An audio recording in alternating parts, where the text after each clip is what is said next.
Selamat pagi dan salam sukacita. Ketemu lagi umat Tuhan di Renungan Harian HKBP Yogyakarta, Jumat 19 Januari 2024. Sebelum firman Tuhan, marilah kita berdoa.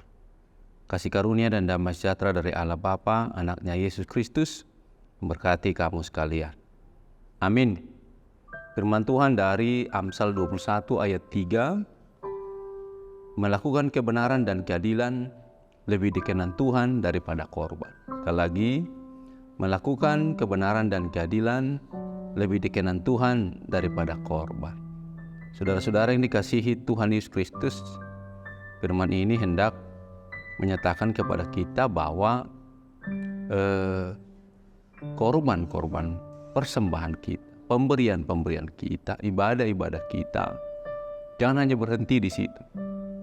Tetapi biarlah juga nyata dalam sikap, tindakan dan perbuatan kita yang mengedepankan kebenaran dan keadilan.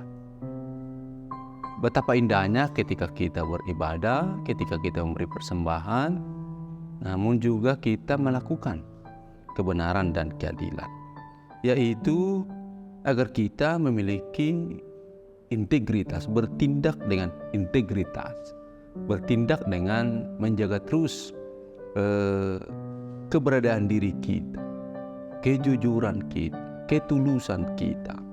Tapi lebih daripada itu, bahwa kita juga membangun kepedulian, tindakan-tindakan kasih yang ditujukan pada orang-orang di luar diri kita. Itu berarti bahwa sikap dan tindakan kita itu berdasar pada sebuah moralitas, itu kebenaran, nilai-nilai yang tinggi, tapi juga nyata dalam perbuatan-perbuatan yang dapat menyentuh orang-orang lain. Saudara-saudara yang dikasihi Tuhan Kristus, Tuhan sangat peduli dengan kesejahteraan manusia, dan Allah menginginkan umatnya bertindak untuk hal-hal itu. Terutama bagaimana lewat perjuangan keadilan kita pada akhirnya dapat membantu orang-orang yang membutuhkan. Melakukan kebenaran dan keadilan tidak hanya mengarah pada hubungan yang lebih baik dengan Tuhan, tetapi juga berkontribusi pada dunia yang lebih adil dan penuh kasih. Saudara-saudara, karena itu firman ini hendak mendorong kita untuk mengintrospeksi motif dan ketulusan kita dalam beribadah. Saya mengapresiasi seluruh kesetiaan dan ketaatan kita dalam ibadah-ibadah kita.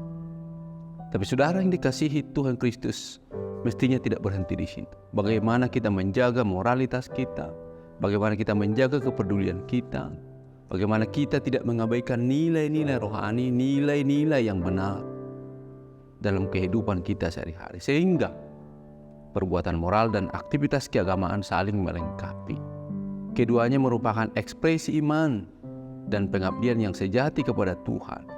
Kita harus terus berusaha hidup sesuai dengan kebenaran dan keadilan, sambil tetap memelihara kehidupan rohani, doa, ibadah, merenungkan firman Tuhan, tapi juga menyatakan cinta kasih kita, belas kasih kita, kepedulian kita, simpati kita, empati kita pada sesama di tengah-tengah kehidupan kita. Kebenaran dan keadilan akan melahirkan atau lahir dari sebuah ibadah, sebuah korban, sebuah ketaatan pada Tuhan. Amin. Kita berdoa. Terima kasih ya Allah Bapa dalam Yesus Kristus, Tuhan dan Juru Selamat kami. Tolong kami terus untuk taat dan setia dalam ibadah, dalam persembahan, dalam korban-korban kami. Tapi biarlah juga kami mengutamakan juga bahkan mengaktualisasi kebenaran dan keadilan demi kehidupan, kepedulian, dan bagaimana seluruh umat Tuhan boleh diberkati bersama. Berkatilah umat-Mu sepanjang hari ini ya Tuhan, dalam semua tugas tanggung jawab pelayanan mereka. Ini doa kami di dalam Yesus Kristus Tuhan kami. Amin.